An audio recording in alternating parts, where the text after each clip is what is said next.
DPD CGP Angkatan 8 Kabupaten Aceh Utara berasal dari SMP Darul Falah Al-Aziziyah. Dalam video ini saya akan mewawancarai kepala sekolah untuk kegiatan edukasi kontekstual. Assalamualaikum Bu.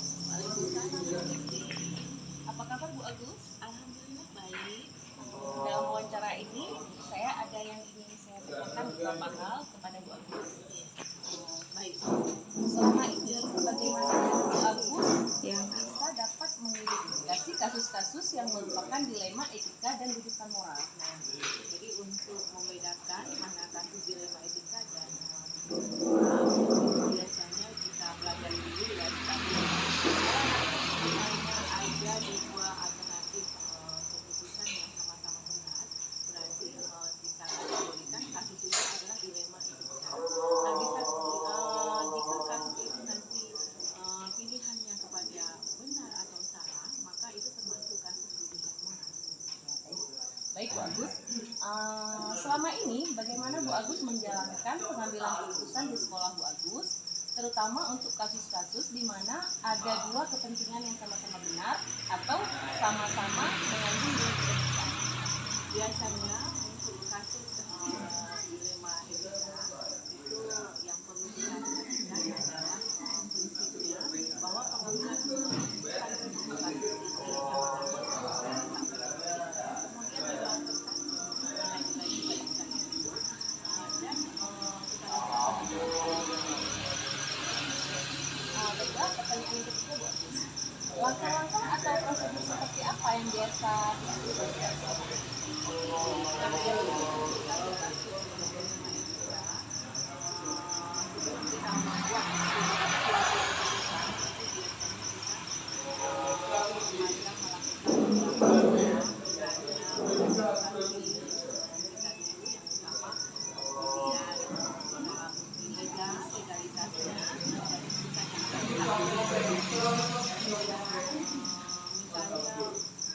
Ada uji-uji juga bagaimana pandangan publik jika kita memutuskan hal tersebut. Bisa juga kita bertanya kepada seseorang yang mungkin kita anggap sudah pengalaman.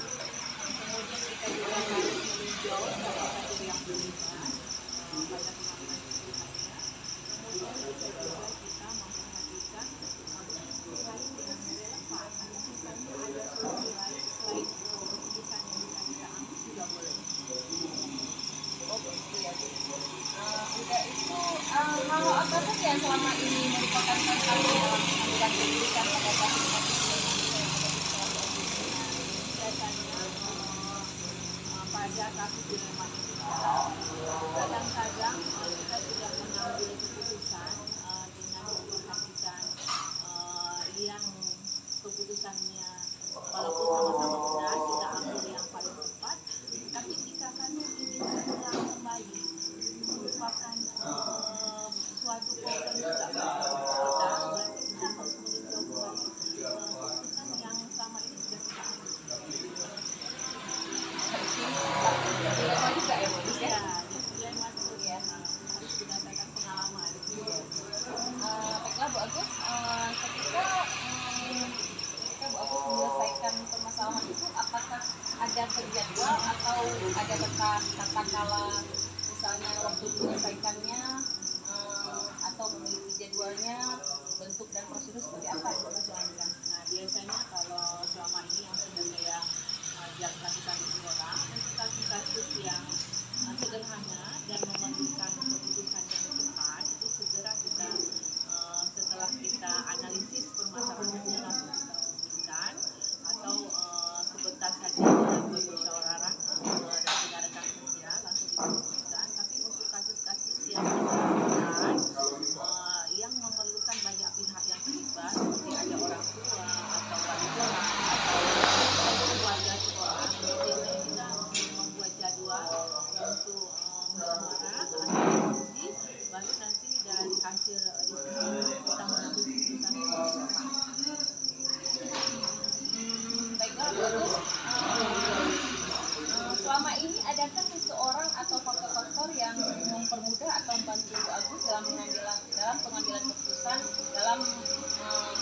Biasanya selama ini dalam mengambil keputusan, yang pertama saya melihat dari rasa peduli. Jadi memutuskan sesuatu yang terhadap baik padaku atau terhadap diri saya, itu yang pertama saya lihat atas dasar rasa peduli. Nah kemudian setelah itu, jika misalnya kasusnya belum pernah saya alami, biasanya saya berikan pendapat kepada mereka punya pengalaman atau kepada pengawas sekolah, atau bisa juga saya berikan pendapat kepada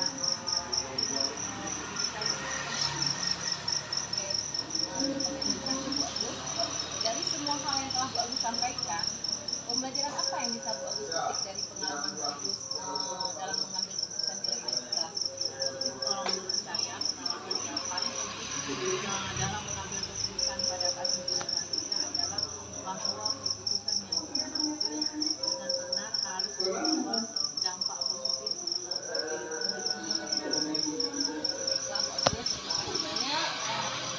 Sangat termotivasi atas wawancara dari Bu Agus.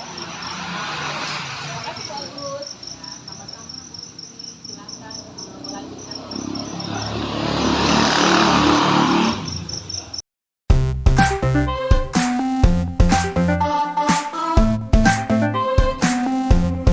Assalamualaikum warahmatullahi wabarakatuh. Saya Fitriana SPD, CGP Angkatan 8 Kabupaten Aceh Utara, berasal dari SMP Darul Azizia. Hari ini saya akan mewawancarai kepala sekolah untuk tugas demonstrasi kontekstual. Assalamualaikum Bu Ispena. Untuk kegiatan kontekstual kali ini Bu Ispena diharuskan CGP untuk mewawancarai kepala sekolah. Maka saya pilih Bu Ispena untuk saya wawancarai. Ada beberapa hal yang ingin saya tanyakan kepada Bu Ispena. Yang pertama sekali ialah selama ini bagaimana Bu Ispena dapat mengidentifikasi kasus yang merupakan dilema etika atau bujukan moral? Kalau terkait istilah dilema etika atau bujukan moral ya, itu bagi saya kayaknya istilahnya kurang familiar. Namun ketika menghadapi masalah yang bermacam-macam di sekolah, saya selalu berusaha untuk memahami akar permasalahannya dulu, supaya saya tidak salah dalam membuat suatu keputusan. Maka saya mengidentifikasi dulu apakah masalah itu bisa diselesaikan secara musyawarah atau harus saya membawa ke ranah hukum. Selama ini bagaimana Ibu menjalankan pengambilan keputusan di sekolah Ibu, terutama untuk kasus-kasus di mana ada dua kepentingan yang sama-sama benar atau sama-sama mengandung nilai kebajikan? Jika kepentingan yang sama-sama benar, maka saya melihat apakah nilai kebenaran itu untuk pribadi atau personal individu, atau untuk orang banyak. Misalnya di sekolah, apakah untuk kepentingan individu saja atau semua warga sekolah? Kemudian memiliki dampak bagaimana? Apakah itu dampak jangka panjang atau menyangkut masa depan sekolah? Pertanyaan ketiga ya Bu Ispena, langkah-langkah atau prosedur seperti apa yang biasa Ibu lakukan selama ini? Sebelum saya mengambil suatu keputusan, saya konfirmasi dulu kepada yang terlibat dalam sebuah permasalahan. Itu saya harus mendengarkan, itu tidak hanya dari satu orang saja Ibu, tapi juga dari orang lain. Misalnya ketika saya mendengarkan kasus di sekolah, saya tentu akan bertanya dengan siswa yang melihat ketika terjadi masalah. Kemudian juga bertanya kepada guru yang bersangkutan supaya saya dapat mendengarkan permasalahan baru bisa saya selesaikan. Berarti tetap kita harus menggali akar masalah dulu ya Bu ya? Betul. Oke, selanjutnya Bu, hal-hal apa saja yang selama ini Ibu anggap efektif dalam pengambilan keputusan pada kasus-kasus dilema etika? Setiap permasalahan itu pasti kita akan melihat tadi akar permasalahannya dulu ya. Kemudian bertanya kepada pihak yang terkait, kemudian saya berdiskusi dengan orang lain. Selanjutnya berpikir objektif untuk membuat satu keputusan. Eh, selama ini hal-hal yang menjadi tantangan dalam pengambilan keputusan pada kasus dilema etika apa saja itu Bu Ispena yang sering Bu Ispena hadapi? Kalau dalam hal kasus dilema etika, itu semua keputusan yang menyangkut banyak pihak pasti tidak akan membuat semua orang merasa puas. Pasti ada saja yang tidak suka, tetapi kita jangan sampai kalah, ya. Semua keputusan yang kita buat itu sudah mementingkan banyak pihak, benar dan dapat dipertanggungjawabkan. Jadi tantangannya justru ada pihak-pihak yang tidak suka, tapi namanya manusia pasti ada saja yang nggak suka. Namun kita tetap ambil satu keputusan yang sudah kita anggap itu adalah keputusan yang Baiklah Bu, pertanyaan selanjutnya, apakah Ibu memiliki sebuah tata atau jadwal tertentu dalam sebuah penyelesaian kasus dilema etika?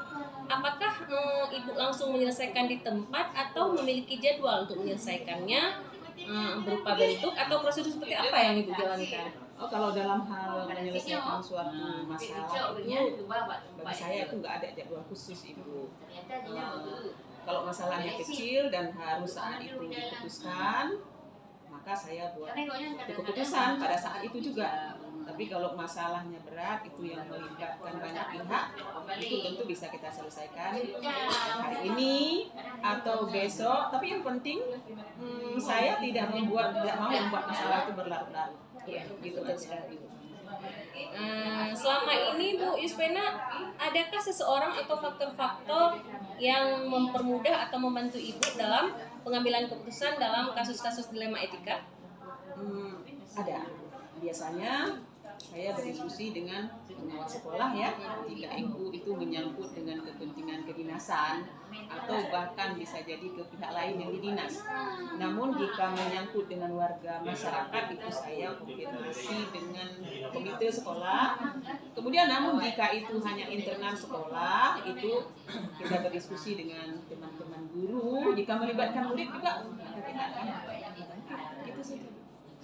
Untuk pertanyaan yang terakhir, dari semua yang telah Ibu sampaikan tadi, pembelajaran apa yang dapat Ibu petik dari pengalaman Ibu dalam mengambil keputusan tentang dilema etika? Dalam mengambil sebuah keputusan, itu intinya saya itu tidak boleh terburu-buru, kemudian harus bisa berpikir bahwa ini masalahnya apa. Kemudian mengambil keputusannya harus dengan hati-hati. Itu tentu kita bisa juga berkolaborasi dengan pihak lain, itu yang utama, ya, untuk bisa mengatasi permasalahan yang kita hadapi. Jadi gitu Bu Fitri yang bisa kami sampaikan. Ya, terima kasih banyak Bu Ispena atas waktunya. Semoga saya juga termotivasi atas nasihat-nasihat atau jangan-jangan dari Ibu mengenai pengambilan keputusan ini. Baiklah Bu, Assalamualaikum warahmatullahi wabarakatuh.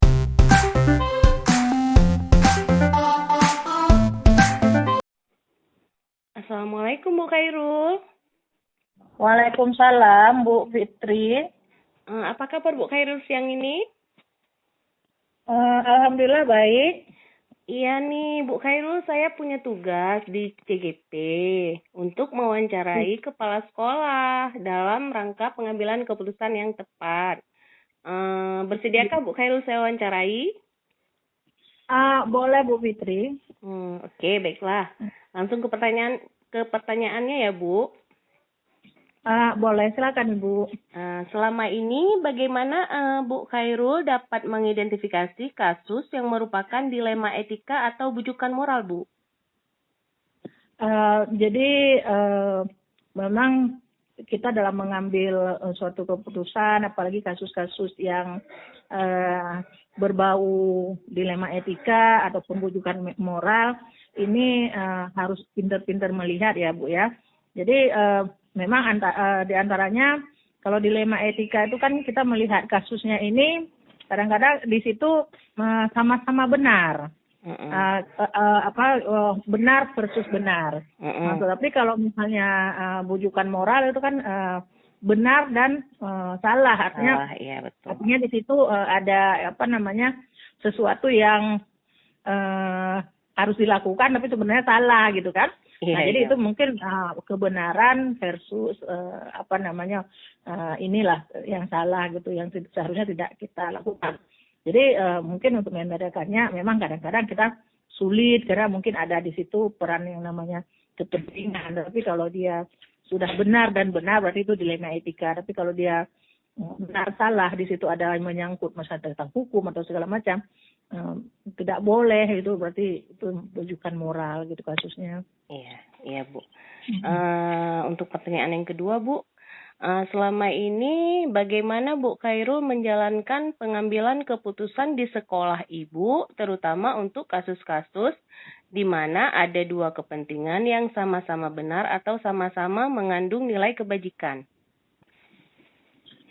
Untuk kasus dilema etika itu berarti Bu ya? Iya. Jadi kalau selama ini untuk kasus-kasus yang seperti Ibu sebutkan tadi, biasanya saya ini mengambil keputusannya itu berdasarkan ada 3 hal yang saya cermati biasanya Bu. Keputusannya ini didasarkan pada dia berpihak nggak kepada murid. Nah itu, jadi dilihat dulu keberpihakannya itu. Kalau berpihak pada murid kah, kemudian lihat juga lagi mendasarinya itu apakah mengandung nilai kebajikan yang universal, kemudian juga harus bisa bertanggung jawab terhadap keputusan tersebut gitu kan. Jadi itu biasanya yang mendasari pengambilan keputusan. Yang pertama itu keberpihakan itu harus kepada murid. Pada murid ya Bu ya, tetap harus muridnya harus yang diperhatikan. Iya, dulu, jangan sampai keputusannya itu merugikan murid gitu. Betul Bu. Baiklah Bu, selama ini langkah-langkah atau prosedur seperti apa yang biasanya Bu Irul lakukan? Nah, biasanya kan dalam mengambil keputusan itu kan kita kan ada tahapan-tahapan yang kita lakukan kan. Yang pertama mungkin kita bisa mengenali dulu nilai-nilai apa yang bertentangan di dalam kasus tersebut. Kemudian kita tentukan dulu siapa yang terlibat. Kita lihat yang terlibat dalam situasi atau dalam kasus ini siapa saja. Kemudian kita kumpulkan juga fakta-fakta yang sesuai dengan situasi yang ada gitu. Kemudian juga yang mungkin tidak kalah penting kita lihat juga bagaimana benar salahnya itu, kemudian paradigma benar salahnya itu bagaimana. Kita ujilah ini benar salahnya gitu. Kemudian dalam mengambil keputusan itu juga kita prinsipnya resolusi gitu ya. Jadi bukan hanya keputusan itu diambil berdasarkan misalnya ini sepihak gitu. Jadi sebelum kita membuat keputusan kita investigasi dulu bagaimana kalau misalnya keputusannya itu bukan hanya dilema tapi maksudnya dia konsepnya kalau begini bagaimana, kalau begitu bagaimana, kita lihat lagi gitu. Kemudian yang paling penting setelah keputusan itu kita ambil, kita refleksikan lah misalnya apakah sudah tepat gitu atau belum. Jadi itu yang biasanya langkah yang dijalani. Walaupun mungkin ya tidak selalu misalnya kayak pengujian benar salah nggak sampai diuji sampai berapa uji harus dilakukan, setidaknya adalah dilihat lagi gitu. Iya.